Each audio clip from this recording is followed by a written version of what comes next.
15వ తారీఖు రాత్రి తెనాలి 1 టౌన్ పోలీస్ స్టేషన్ పరిధి నాదర్పేటలో ఒక 112 కాల్ వచ్చింది. ఆ కాల్ నిమిత్తం పోలీసులు వెళ్ళి ఇమీడియట్గా అటెండ్ అయ్యారు. ఈ కాల్ అటెండ్ అయినప్పుడు అక్కడ మనకు తెలిసింది ఏంటంటే ఒక డెడ్ బాడీ, మృతుడు కొల్లిపర కోటేశ్వరరావు ఒక శవం హడావుడిగా తరలించడానికి తల్లిదండ్రులు భాస్కర్రావు, మర్యాదాసు, విజయమ్మ అనేవాళ్ళు ప్రయత్నం చేస్తూ ఉంటే ఆ పక్క నైబరు అద్దెకుంటున్న బొడ్డు ప్రియాంక అనే ఆమె పోలీసుకి కాల్ చేయడం, ధైర్యంగా నిలబడి ఫోన్ చేసి వచ్చాక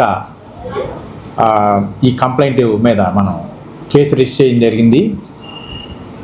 ముద్దాయిల్ని అరెస్ట్ చేసాము మేము ఈరోజు. ఇందులో పూర్వపరాలు ఏంటంటే ఈ ముద్దాయిలు కొల్లి భాస్కర్రావు, కొల్లి విజయమ్మలకి 2 సంతానం, చనిపోయిన కోటేశ్వరరావు, మర్యాదాస్ అనేవాడు సంతానం. పెద్దవాడు కోటేశ్వరరావు, చనిపోయిన కోటేశ్వరరావు ఈ తాగుడికి జలసాలకి బానిస అయ్యాడు. వీళ్ళు కొల్లిపారలో 2.5 సెంట్ల భూమి ఉంది. ఈ భూమిని అమ్మి మాకు డబ్బులు ఇస్తారా, లేకపోతే తాకట్టు పెట్టి నాకు జలసాలు డబ్బులు ఇస్తారా అని కుటుంబాన్ని మొత్తం తాగి వేధిస్తున్నాడనే క్రమంలో ఆ రోజు రాత్రి గొడవ జరిగింది. ఆ గొడవ జరిగిన క్రమంలో వీళ్ళు విసిగి వేసారు ఉండడంతో రోకలి బండతోనూ చపాతీ కర్రతో చపాతీ తయారు చేసి స్టిక్తో హెడ్ మీద కొట్టారు. అతను చనిపోయాడు.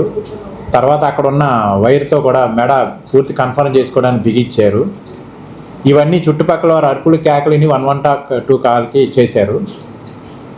ఆ క్రమంలో వీళ్ళు విచారించిన క్రమంలో వీళ్ళు ఇట్లా డిస్క్లోజ్ చేశారు. ఉన్న 2.5 సెంట్ల భూమి తాగి వచ్చినప్పుడల్లా మమ్మల్ని ఇబ్బంది పెడుతున్నాడు, కొడుతున్నాడు, కాబట్టి మేము అతన్ని చంపి ఈ పేడ వదిలించుకుందాం, ఇతన్ని శవాన్ని తీసుకెళ్ళి కృష్ణా రివర్లో వడేద్దామని వెళ్తున్న క్రమంలో మీరు పట్టుకున్నారని చెప్పారు. ఇందులో ముద్దాయిల్ని తెనాలి 1 టౌన్ సిఐ గారు, వాళ్ళ ఎస్ఐ గారు ఇమీడియట్గా అరెస్ట్ చేసి ఇమీడియట్గా కేసుని డిస్క్లోజ్ చేసి రాత్రే శవాన్ని మాయం చేయకుండాను ఇమీడియట్గా యాక్షన్ తీసుకున్నారు. దాన్ని జిల్లా ఎస్పీ గారు అభినందించారు. ఈరోజు పత్రికాముఖంగా దీన్ని ప్రెస్ మీట్లో వారిని కూడా తెనాలి సబ్ డివిజన్ తరఫున మేము అభినందిస్తాం. అంటే అతను తాగి జలసాలకు లోనై ఉన్నాడు, డబ్బులు అడుగుతున్నాడు, భూమి అమ్మి డబ్బులు పంచమంటున్నాడు, ఉన్న భూమి అమ్మితే అట్లా అనే గొడవ జరిగింది. వాళ్ళు చెప్పడం అయితే క్షణికావేశం అంటారు, కానీ తను చనిపోతే బాగుండనే ఉద్దేశం వాళ్ళందరిలోనూ ఉంది. తల్లి, తండ్రి, తమ్ముడు అందరూ కలిపి దీంట్లో పార్టిసిపేట్ చేశారు. వీళ్ళకి కొల్లిపర జనం, వీళ్ళకి స్నేహితురాలు మున్నంగి నారాయణమ్మ అనే ఆవిడ కూడా చుట్టుపక్కల వాళ్ళు ఏం జరుగుతుంది తలుపు తీయండి అంటే బయటకు వచ్చి ఏమీ లేదని వాళ్ళకి జరిగిందని సపోర్ట్ చేసింది. ఆవిడ కూడా ఈ కేసులో ముద్దాయిగా పెట్టి అరెస్ట్ చేస్తున్నాం. కోటేశ్వరరావు ఆటో నడుపుకుంటాడు, అతని ఆటోలోనే ఈ శవాన్ని మాయం చేయడానికి ట్రై చేశారు.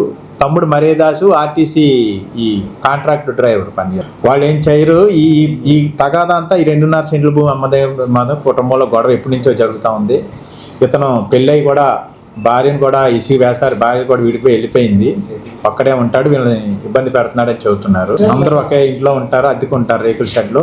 ఆ పక్కన ఉన్న ఆమె బొడ్డు ప్రియాంక అనే ఆమె మనకు 112 కాల్ చేయడం కానీ, వీళ్ళు చేసిన దాని కంప్లైంట్ ధైర్యంగా వచ్చి ఇవ్వడం కానీ పోలీస్ శాఖ తరఫున ఆవిడని కూడా మేము అభినందిస్తున్నాం.